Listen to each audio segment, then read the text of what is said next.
everybody, it's Kelsee Briana J, and in today's video I'm going to be playing with the new Lime Crime Venus Immortalis palette, which you guys saw me talk about this palette in my buy video, and I talked about that I probably would buy it.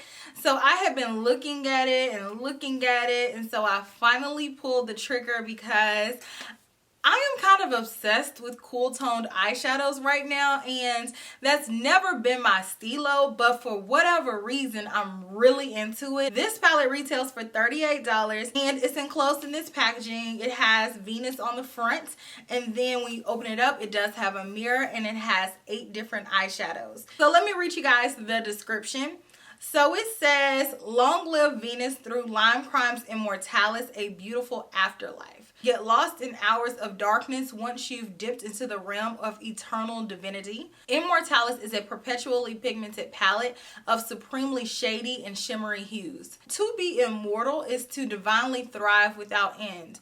Although her reign has ended, she will live on forever as Immortalis. Everlasting reign in the darkness among Venus Immortalis. She's more than smoke and mirrors. It's truly a sin to be this daringly deep in shadows. Immortalis will have you reaching for blacks and whites as classics never die. That is very intense.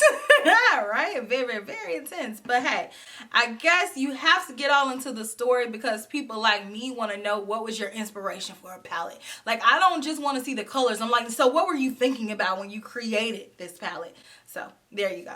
But here's the color story. Cool toned eyeshadows. Like the description says, it has a mix of matte and shimmer eyeshadows, and it has lighter tones and darker tones, but all of the tones are cool toned. So the 8 eyeshadows in this palette are Unseen, which is described as a matte black, Echo Gunmetal, a silver foil, Moth Shimmer, a gray with baby pink shift, Marble Sheer, a shimmer white, Ash Matte, a slate gray, Hail Light, a silver foil, and lastly Cameo, a cool cream. So let's go ahead and get into the look. I'm going to show you all how to create the look that I have on my lids right now. And as per usual, you all already know, stay tuned until the end of the video and I will tell you all my final thoughts about this palette. So let's go ahead and get into it.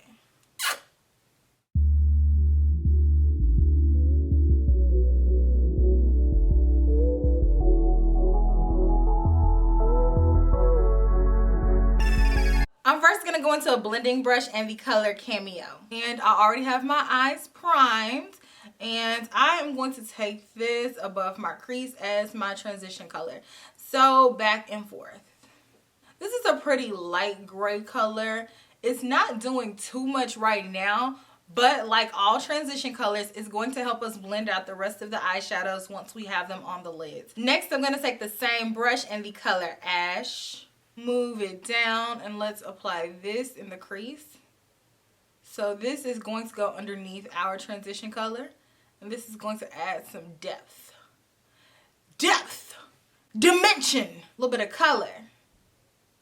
Okay, so back and forth right in that crease area.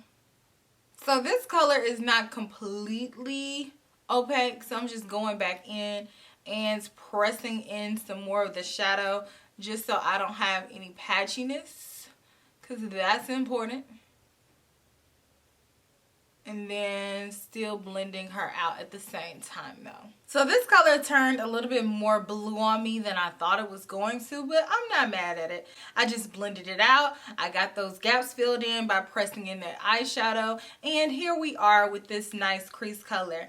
But it's super light and I wanted it to be a little bit smokier, so I'm going to go into this brownish color. This one is called Unveil. So this is a Sonia G Crease Pro. With this brush, it's a little bit more pointed. I am going to take this and kind of sculpt out that crease just a little bit.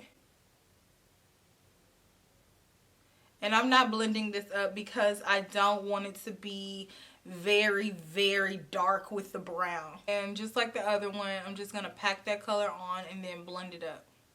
Now I'm going to go into Unseen. And I'm going to put that on the outer corner just to add even more depth.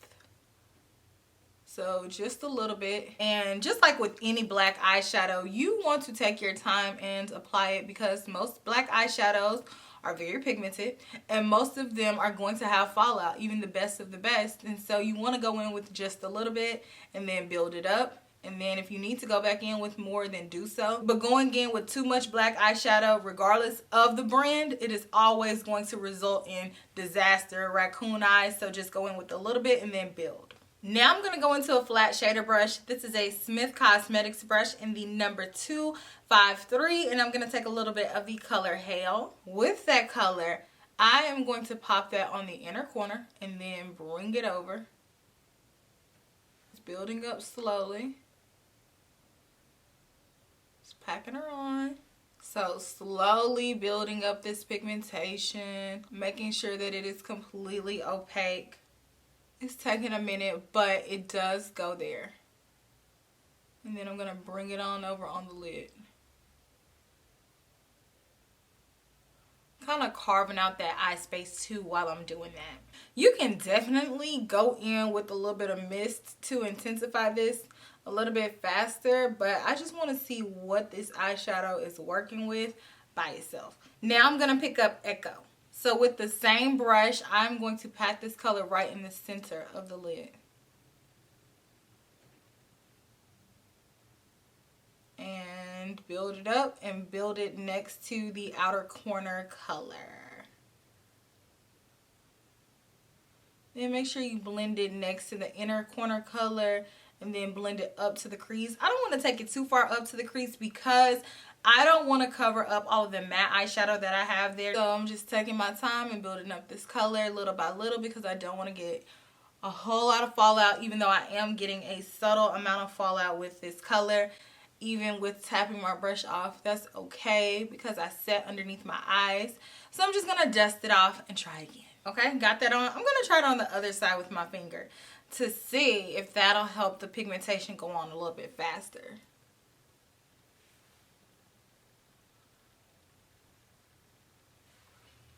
Just a little bit.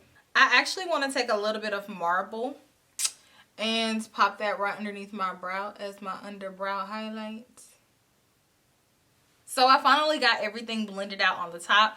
Now let's work on the bottom. I'm first going to go into the color Ash. This is a MAC 239 natural hair brush. Use whatever brush you use on the bottom lash line, and very carefully, because you all know my eyes are sensitive, I'm going to take this color and press it right up against my lower lash line. And I'm sorry if you can't see that as well, but basically I'm just pressing this color on and blending it over. So now I'm going to add liner and lashes, and I'll be right back with the finished look. Alright guys, so here's the finished eye look. I have my lashes on, my liner on, and this is what we are, oh my, I got stuck together. This is what we are looking like. Now let me talk to you guys about my final thoughts regarding the Lime Crime Immortalis palette. So starting with the packaging, I'm not really a big fan of very bulky little bitty palettes like this, just because it takes up more space than it needs to. So that's not really my tea. I think they could have shaved off at least half of this and made it a little bit more slender, and it'll give it a little bit more of a chic, sexy appeal. But aside from that, looking at the inside of the palette, I really like this color story still. I think the color story is very beautiful, and I'm really into cool toned eyeshadows right now, but they have to be a specific type of cool tone eyeshadow. When I first saw this palette online, I was like, okay, that's a cute little palette. I have not bought anything from Lime Crime since like 2015, possibly 2014. So I didn't really have any expectations for how the palette was going to perform or anything, just because I have not purchased or touched or even looked at anything that Lime Crime has come out with for years now. So looking at the color story, I think the color story is still beautiful. I don't think that the colors translate exactly how they look in the palette. These look like they're going to be very neutral, very chic type colors, and this color in particular turned a little bit blue on me, which I wasn't that happy about because I don't particularly like grays that turn that color on me. But the only thing that I would change about the color story for this palette is to make the color Cameo a little bit darker. And then I don't necessarily think that these two colors in this palette are 100% necessary. I think we could do with one or the other. And then if you chose to keep marble over mauve, I would prefer if this color wasn't so stark. Maybe a little bit more cream in it to make it a little bit more wearable. I wasn't really happy with the application of these eyeshadows. I think that they are okay. It's like the definition of meh.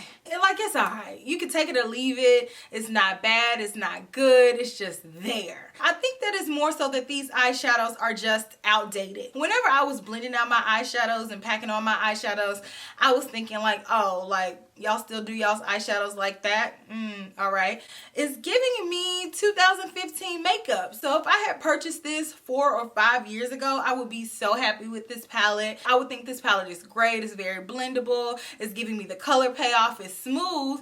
But in 2019, you know, we've been a little bit more spoiled. You can go with ColourPop. You can get some Sydney Grace, or you can get some Pat McGrath or some Natasha Denona. Like, it's greatness at every price point. So dealing with mediocrity, which is what I think these eyeshadows are, just isn't really going to be tolerated anymore, just because we have so many options now, because there are so many eyeshadows on the market. So for something to just be okay, take it or leave it, to me is not worth repurchasing, just because this palette is not very expensive, but it's also not inexpensive. It's almost $40 for 8 eyeshadows, and I feel like I had to go in so many times to apply these eyeshadows to get them to build up, to get that opacity like what I'm used to getting with just one swipe. They're not chalky, but at the same time they're not velvety. It's not the smooth, very creamy eyeshadow like what we're used to getting nowadays, which is what I just expected for them to have. It's just how eyeshadows were like 5 years ago, which really isn't acceptable, but at the same time is not bad. So if you've never tried any eyeshadows like that, if you've been using the same eyeshadows that you've had for years, then you may think this eyeshadow palette is great, because like I said, it's not bad.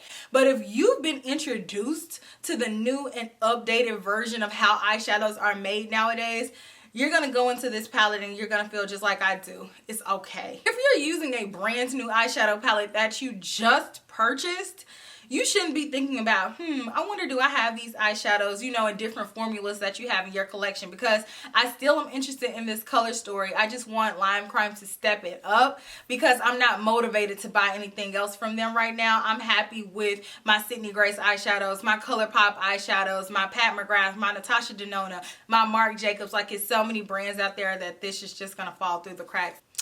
That's my 2 cents about it. Let me know if you all have this palette. Let me know your experience with other Lime Crime eyeshadow palettes or eyeshadows that you have purchased here recently. I look forward to reading what you all think about it down in the comments section. I will check you all in my very next video, which will be super, super soon. Smooches. Bye.